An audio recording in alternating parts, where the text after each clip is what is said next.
Sahlan.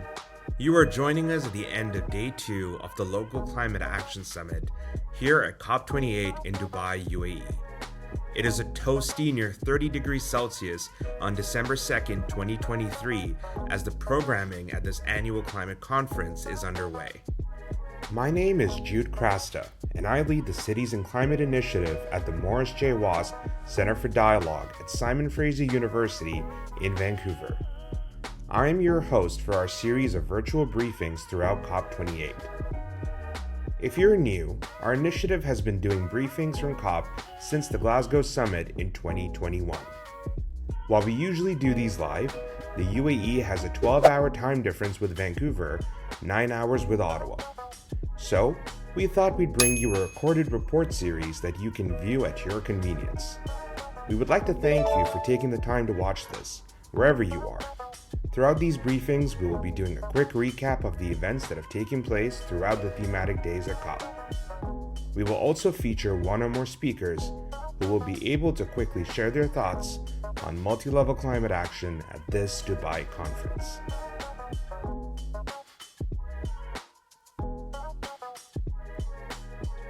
So we're here today at the end of the Local Climate Action Summit hosted by the UAE Presidency in partnership with Bloomberg Philanthropies. The summit aimed to bring together hundreds of national and subnational climate leaders to transform climate finance, enhance global action, fast-track the energy transition, and strengthen resilience and adaptation at the local level. The summit opened with a plenary at 4 p.m. on December 1st and workshops taking place all throughout December 2nd. These workshops focused on topics like energy transitions, the roles of states and regions, integrating multi-level climate action and the Paris Agreement, and climate finance. With cities and regions having a uniquely emphasized role in COP28, attendees to the LCAS have included city and regional level decision makers, including mayors. For today's briefing, we're going to be talking with one of these mayors. We're joined today by Mayor Mike Savage from Halifax, Nova Scotia. Having served as mayor for the last 11 years, Mayor Savage represents nearly 500,000 residents in the regional municipality. Thank you for joining us, Mayor Savage. Good to see you, Jude. So let's get started. We're in this pretty important moment with the Local Climate Action Summit hosted by Bloomberg and COP28. What have been the highlights for the conference so far and looking at everything taking place with LCAS? Well, it's the third COP that I've been to, but I think the Bloomberg element is new here with so many mayors, a number of whom I did mayor's school with in 2018, but just to meet mayors from around the world and talk about how subnational governments, but particularly cities, are moving the needle on climate and are more aggressive about it than I think state, provincial, or national governments in many ways. Right, and so at a big picture level, looking at some of these discussions, what would you say would be the most important aspects that you've seen so far for folks back in Canada? Well, I think we're very proud of our climate action plan in Halifax. Shannon Meadham is our climate czar and part-time photographer. And so between the sort of council leadership and the staff leadership, we've done a lot of stuff. But when you come to a place like this, you hear new ideas. So the mayor of Bogota was speaking this morning at Bloomberg, for example. It's pretty cool on some engagement issues that she's doing. The mayor of Tirana this morning was very cool as well. So there's just new ideas. And you think we did a lot of consultation when we came up with our climate action plan, but there's always something out there that you can copy, and I think that's what you should do. Innovate, and then copy those who innovate. Mm-hmm. So when we're looking at the community level then, for folks in Halifax, for places like that across the country, residents across the country, we know right now that with all the ambition we have with COP, there are challenges that folks are facing on the ground back home in Canada when it comes to cost of living, housing costs, just general affordability, things to do with cost of energy now that we are in winter back in Canada. How would you take the work being done here at COP or just climate action in general and put it, frame it in a way that's meaningful to residents over there? Well, this is a question that anybody who tries to lead on climate gets. In Halifax, we bought in a climate action tax, a 3% levy on property taxes. It's a big deal for people, I know that. But when I get asked, is this the right time to do it, cost of living and all the challenges, the obvious answer is no. We missed that opportunity. That was 30 years ago. This is the best time to do it. So this is good because you learn other things, but I also believe it validates in many ways the work that we're doing. Halifax this year, we had the worst fires in our history, the worst floods in our history, as well as the rough fall weather we get and winter weather.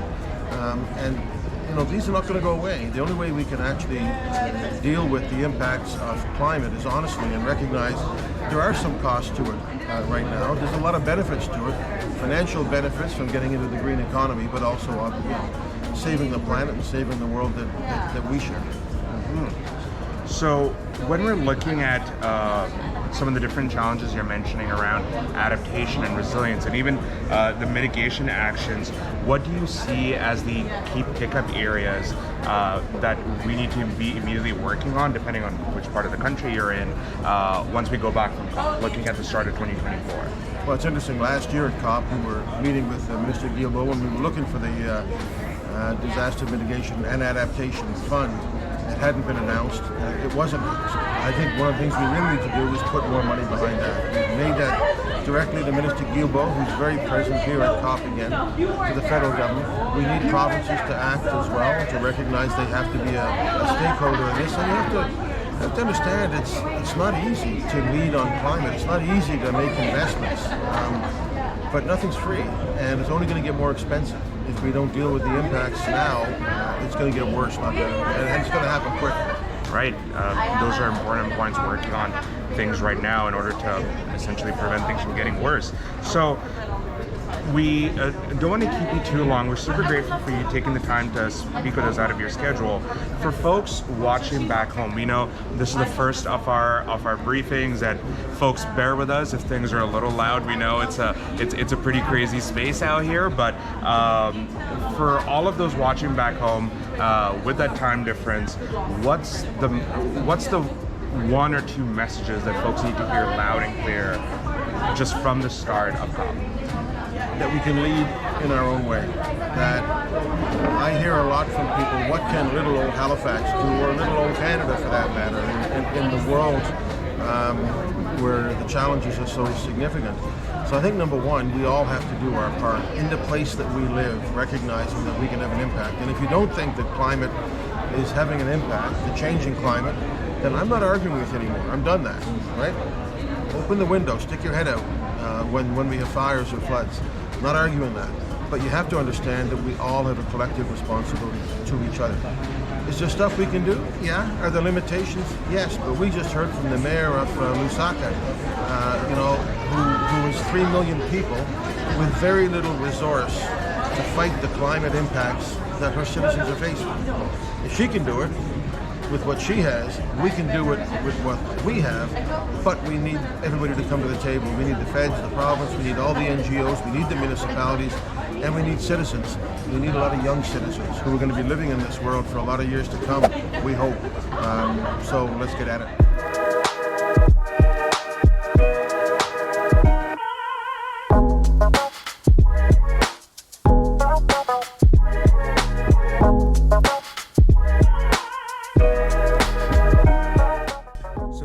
We are just at the start of COP28 here in Dubai, at the end of the Local Climate Action Summit.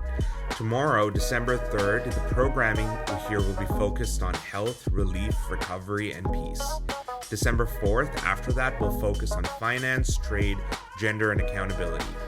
Don't forget to check back in over here after December 4th for our next briefing video. For those on the ground here in Expo City, don't forget to join us at the Canada Pavilion on December 6th at 10:30 a.m. local time for our panel on the role of multi-level climate action in integrating climate, economy, and land use.